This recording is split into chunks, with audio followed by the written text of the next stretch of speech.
ஆனா இங்க ஒரு மானங்கட்ட கூட்டம் இவனுக்கே தான் ஓட்டப்பட்டு தொலையும், இவனுக்கே அதிகாரத்தை கொடுக்கும். இப்ப கடிதம் எழுதிக்கிட்டு இருக்காரு நம்முடைய முதலமைச்சர் ஐயா. கடிதம் தம்பி அழைச்சு பேசுனா எடுப்பாரு. 40 உறுப்பினர் வச்சிருக்காங்க நாடாளுமன்றத்துக்கு, பேசலாம்.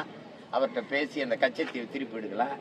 பாகிஸ்தான் மேல ஆபரேஷன் சிந்தூருக்கு வாழ்த்தி பேரணி நடத்தின முதலமைச்சர் காவிரி கச்சத்தீவை மீட்க சொல்லிட்டு ஒரு பெரிய மாநாட போட்டு வலியுறுத்த முடியாதா? பேரணி நடத்தி வலியுறுத்த முடியாதா?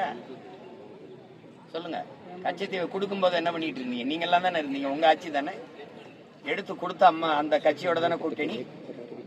எத்தனை காலத்துக்கு தம்பி இந்த நாடகத்தை போடுவீங்க? நாங்களும் அது பழைய நாடகம் வேற வழி இல்லாம அதையே பார்த்து கை தட்டிக்கிட்டு விசில் அடிச்சுக்கிட்டே உட்காந்து கேடுகட்ட நாடகம் தம்பி. கச்சத்தீவை அவர்கிட்ட பேசி எடுங்க கேட்டா நான் கடிதம் எழுதுனேன்ல, வேற என்ன செய்ய முடியும்? இதுக்கு இது தம்பி நீங்க முதலமைச்சரா போஸ்ட் மாஸ்டரா தம்பி? அஞ்சல் துறை தலைவரா?